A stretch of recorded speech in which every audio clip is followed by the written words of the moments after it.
El curioso caso del piso 23. Los resultados de una acción, actividad, proyecto, nunca están plenamente garantizados. Las cosas pueden ir mejor o peor, y no siempre resultan como se preveía. En nuestra vida cotidiana tomamos decisiones. Nuestro cerebro discrimina de entre diversas alternativas buscando una decisión adecuada.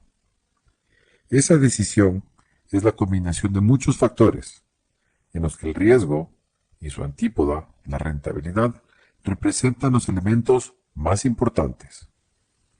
Utilicemos un sencillo ejemplo.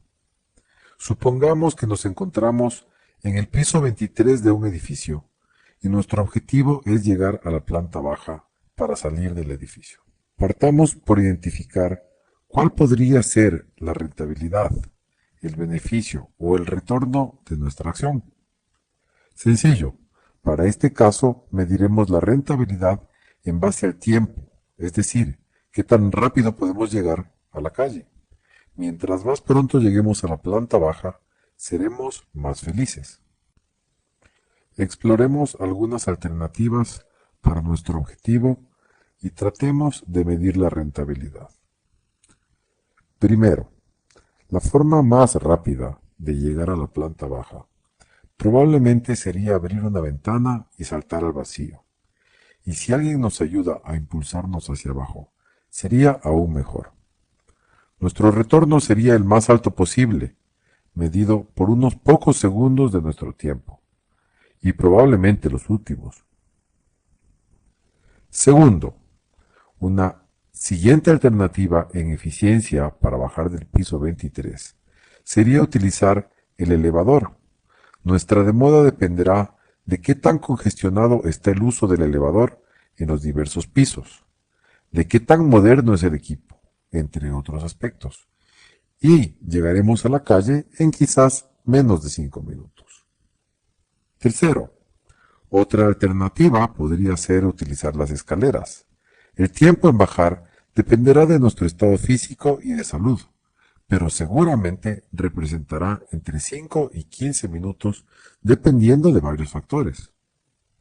Una última alternativa sería no bajar y por lo tanto la rentabilidad de nuestro objetivo sería sencillamente cero. Con esta información sobre la rentabilidad para cada alternativa, ¿tomaría usted una decisión basándose exclusivamente en la rentabilidad? Jamás.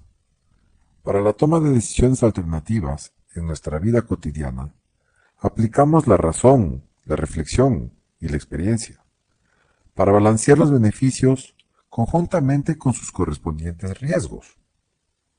En la vida real, nuestro cerebro, de forma automática y sin darnos cuenta, los identifica y valora.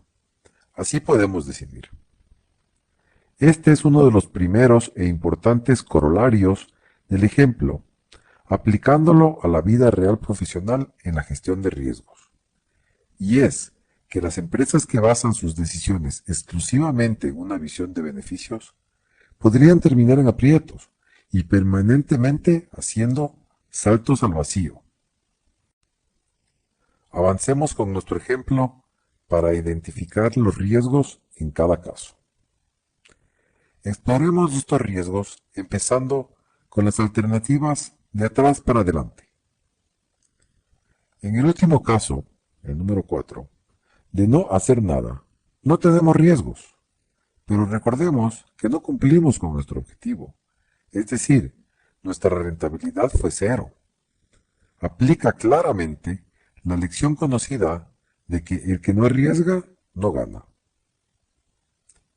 Al bajar por las escaleras, en la alternativa 3, los principales riesgos podrían ser un resbalón o un accidente, que encontremos puertas cerradas o bloqueadas, o que perdamos nuestro camino, sin olvidar el desgaste físico incurrido. En la opción 2, de bajar por el elevador, podría existir un daño. ¿Quién no se ha quedado atascado en un ascensor alguna vez? Puede haber un corte de energía eléctrica e incluso un accidente fatal.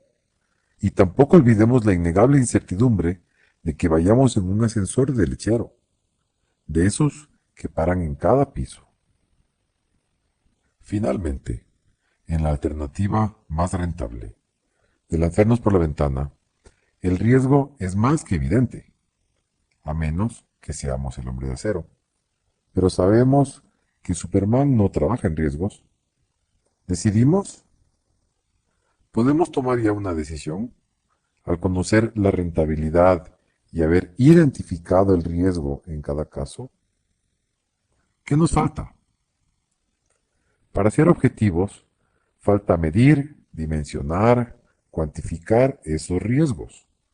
Un evento de riesgo se cuantifica utilizando dos indicadores fundamentales: la frecuencia o probabilidad de que el evento se concrete y, por otra parte, la magnitud, impacto o incidencia que tendría el evento al producirse. Revisemos nuevamente las alternativas en nuestro ejemplo para el dimensionamiento de los riesgos.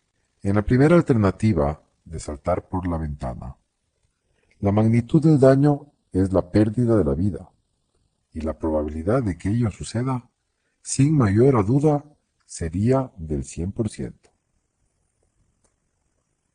En el caso del elevador, podríamos medir la frecuencia de cada uno de los posibles eventos de riesgo con relativa precisión. Por ejemplo, con qué frecuencia se corta el flujo de energía o hay un desperfecto en el ascensor, entre otros, utilizando para ello evidencia histórica o pasada. Es muy probable que no tengamos mucha idea de estos valores, pero podríamos recurrir a expertos que sí lo tengan, como el fabricante de los aparatos o en la administración del edificio. Asimismo, podemos dimensionar la magnitud del daño causado por estos eventos o problemas, como podría ser la pérdida de tiempo, los gastos médicos por un accidente, la angustia de un encierro en el ascensor. ¿Qué tal si somos claustrofóbicos? Al bajar por las escaleras, podemos aplicar el mismo procedimiento de análisis. ¿Con qué frecuencia hay accidentes en las escaleras? ¿Y cuál es el tamaño del impacto de los mismos? En el último caso, de no hacer nada, la medición es innecesaria, pues los riesgos sabemos que son cero. Ya sabemos, para cada alternativa, la rentabilidad o beneficio y conocemos cada uno de los riesgos y los hemos medido en base a su probabilidad e incidencia. ¿Cómo decidimos? Necesitamos un punto de referencia para saber qué combinación de riesgo y retorno es aceptable para nuestros valores interiores. Por ejemplo, hay personas que prefieren las escaleras antes que subir en un elevador muy antiguo. ¿Alguien en sano juicio podría plantearnos que nos lancemos por la ventana? Ese punto de referencia al que nos referimos es lo que se conoce en el ámbito de la gestión de riesgos como el grado de tolerancia o apetito por riesgo. Esto lo define, en el caso del ejemplo, las preferencias, expectativas, miedos, experiencias y hasta sentimientos de cada persona. En un negocio, en cambio, esa directriz tiene que venir dada por el gobierno corporativo, es decir, por los accionistas y directores. Se necesita eficiencia en ese mensaje al equipo administrativo. Necesitamos saber si nuestra organización es de las que baja por las escaleras, lo hace por el elevador, si es tan conservadora como para llegar a no hacer nada, o tan arriesgada como para considerar lanzarse por la ventana. Pero aún hay más elementos que podemos también expandir con nuestro ejemplo. Supongamos que somos los miembros del comité de riesgos de una institución y que la alta dirección desea de manera casi obsesiva hacer un negocio muy, pero muy rentable. En el caso del ejemplo, los accionistas nos manifiestan que prácticamente quieren lanzarse por la ventana. ¿Qué debemos hacer? Para empezar, como área de riesgos no somos policías, que debamos impedir que esa acción se haga. En riesgos somos aliados estratégicos para la toma de las buenas decisiones.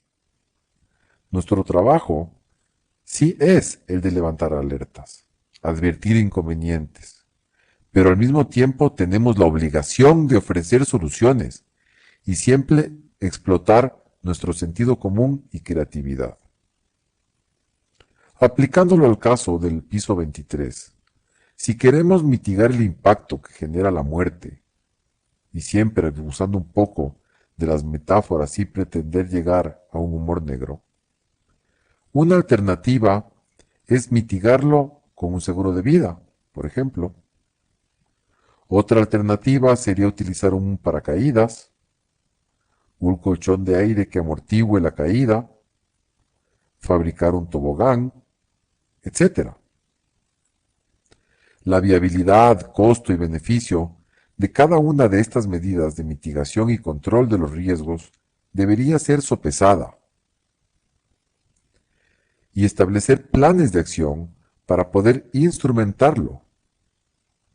Si a pesar de dicho ejercicio se concluye que no es conveniente aceptar los riesgos residuales, es decir, luego de que apliquemos controles y mitigantes, cabe entonces presentar de forma justificada una recomendación de abandonar la idea de dicho negocio.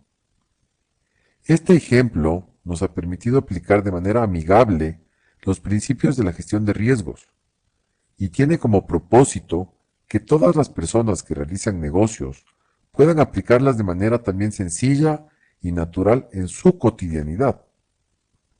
En el caso de los riesgos en entidades financieras, estas reflexiones se aplican para todos los tipos de riesgo, tanto en el caso de riesgo de crédito, de liquidez, de mercado y riesgo operativo, entre otros.